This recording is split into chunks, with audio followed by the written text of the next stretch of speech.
Hi friends, అందరికీ నమస్కారం. ఈరోజు రెసిపీ వచ్చేసి ఆలూ ఫ్రై అండి. ఇది చాలా టేస్ట్గా ఉంటుంది. పిల్లలకు మాత్రం భలే ఇష్టంగా తింటారు. ఆలు అంటే ఇష్టం లేకోకుండా ఎవరు ఉంటారండి? అందరూ ఇష్టంగానే తింటారు.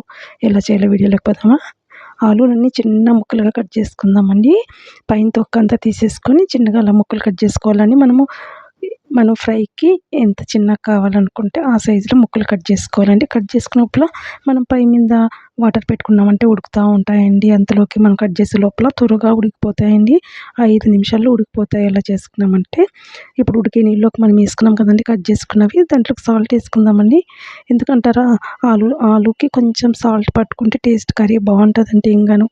గ్యారెంటీ ఉడికేటప్పుడు మాత్రం ఆలూకి సాల్ట్ వేయండి, చాలా టేస్ట్ వస్తుంది. ఆలు సాల్ట్ పీల్చుకొని టేస్ట్ అవుతుంది. ఇప్పుడు ఉడుకుతూ ఉంటాయి కదండి, ఉడికే లోపల మనము దానికి మసాలా ప్రిపేర్ చేసుకుందామా. మసాలాకు కావాల్సినవండి, ఒట్టి కొబ్బరి తీసుకుందామండి. దీనికి ఒక మెయిన్ ఒట్టి కొబ్బరి కావాలండి. ఒట్టి కొబ్బరి తీసుకున్నాం. వెల్లుల్లి రెమ్మలు, పప్పులండి, పుట్నాల పప్పులు,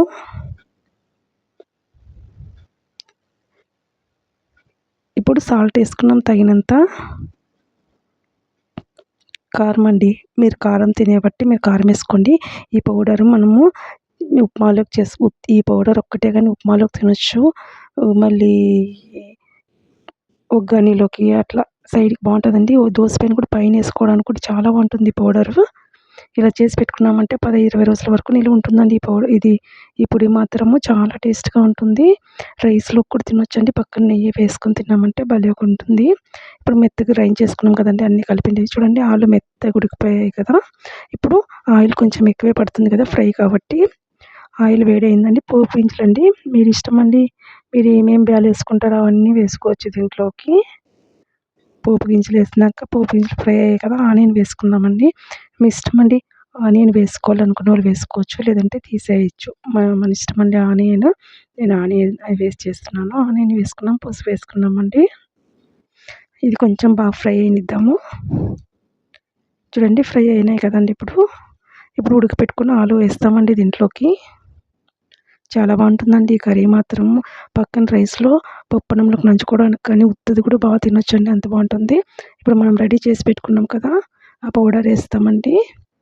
ఈ పౌడర్ ఒక్కతూరి చేసి పెట్టుకున్నామంటే 15 రోజుల వరకు నిలువ ఉంటుంది. మనము నెయ్యి వేసుకుని ఉత్త పౌడర్ రైస్లో కూడా తినొచ్చు, మళ్ళీ దోశ మీదకి వేసుకోవచ్చు, ఒగ్గాని ఉప్మా అన్నిటికీ వస్తుంది చూడండి. ఇది మాత్రమే, ఈ పొడి కూడా రెడీ చేసి పెట్టుకోండి. చూడండి అంతేనండి, రెడీ అండి. పౌడర్ వేసి కలిపాం కదా, చూడండి ఎంత టేస్ట్ అయినా ఆలు ఫ్రై రెడీ అయిందని. నచ్చితే ప్లీజ్ లైక్ చేయండి, షేర్ చేయండి, కామెంట్ చేయండి. నా ఛానల్ సబ్స్క్రైబ్ చేసుకోండి.